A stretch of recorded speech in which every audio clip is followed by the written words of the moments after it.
Sio kila mtu ni mtoto wa Mungu. Ndiposa Biblia inasema katika Danieli 1 ya kwamba kuna watu ambao ni wa Mungu, ambao wao siku ya kurudi kwa Bwana Yesu ikifika, Mungu atawafunulia kupitia kwa roho yake ambao aliwapatia.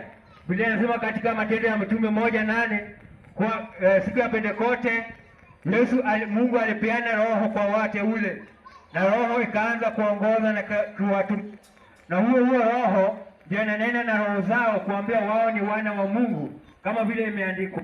Na wale ambao wamejulikana na Mungu ni wa Mungu, wamejulikana na Mungu, na wale ambao wanaongozwa na huyo roho wa Mungu, wao ndio wana wa Mungu. Na Biblia inasema ya kwamba Mungu atakuja kwa walio wake, sio kama mwizi. Biblia inasema roho wa Mungu aliye ndani yao itawajulisha ni wakati wa unyakuzi, itawaambia Yesu ndio huyo sasa anakuja.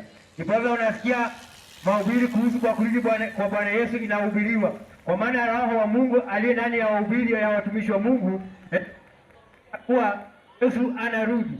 Lakini kwa sababu nyinyi hamuna